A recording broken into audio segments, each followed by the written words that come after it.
Nous vivons une période de crise. Et en même temps, depuis que je suis tout petit, j'entends parler de ça tout le temps. Avec l'inflation, avec les crises énergétiques, pandémie, crise d'angoisse, crise de nerfs. Et tout ça va avoir un impact réel dans nos foyers, mais aussi et surtout au travail. On reçoit plus de pression, une grande charge de travail, on travaille dans une ambiance hostile et ça peut vite dériver vers du harcèlement moral. Il faut savoir que 30% des salariés le subissent. Alors, il était important pour moi de t'en parler.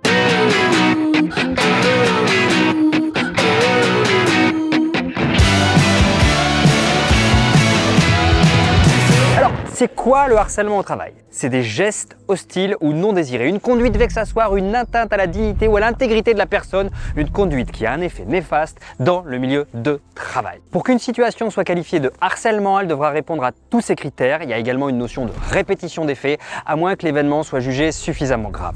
Le harcèlement moral, ton travail est sans cesse critiqué, alors tu te sens jugé pour tout ce que tu fais et si un jour tu ne reçois pas de critique, tu te sens soulagé. Les critiques te perturbent profondément, elles te mettent en doute et tu te poses beaucoup de questions.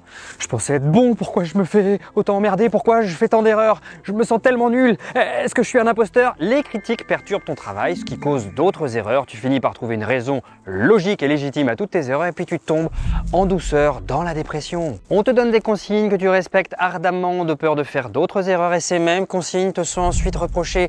Et comme ta confiance en toi est au plus bas, tu mets même plus en cause la parole de ton supérieur ou de ton collègue. Mais alors toi, tu vas te remettre en cause. Oh, j'ai du mal à comprendre la consigne. Pourquoi je suis si nul? On n'hésite pas à te critiquer ouvertement devant les autres, que tu sois dans un open space ou lors d'une réunion par exemple. Tu te dis, mon Dieu, si c'est dit publiquement, alors c'est que ça doit être vrai ce qu'il dit. Cette personne-là ne se remet pas en question. Et comme tu as une mine affreuse, tes collègues ne remettent pas en cause le critiqueur et ont même tendance à te plaindre. Qu'est-ce qui lui arrive, le pauvre? On commence à t'isoler avec des projets où tu es seul responsable. Il peut même arriver qu'on dise à tes collègues d'éviter de te parler, soi-disant que tu as des problèmes, que tu as besoin d'être seul ou que travailler avec toi peut les ralentir ou les induire en erreur. Le fait d'être seul t'empêche de te faire aider par les autres, mais toutes ces techniques de manipulation, tu les vois pas en fait. Le harceleur sexuel, pincer les fesses, provoquer des altercations à chaque fois qu'on refuse de déjeuner avec lui, donner des rendez-vous professionnels à l'extérieur, dans une chambre d'hôtel, envoyer des SMS tendancieux. Tout ça n'est pas considéré comme un harcèlement si les actes ne se répètent pas ou s'il n'y a pas chantage. Alors attention, la drague n'est pas considérée comme du harcèlement sexuel, même si l'auteur manque de tact ou de délicatesse. 3. Le cyberharcèlement au travail. Alors envoyer des photos intimes, transmettre de fausses informations, des ragots, joindre un virus, les injures, les menaces, les intimidations, ça peut aussi être des choses plus anodines, comme par exemple envoyer un message en majuscule ou envoyer un SMS pour une tâche non urgente en dehors des heures de travail.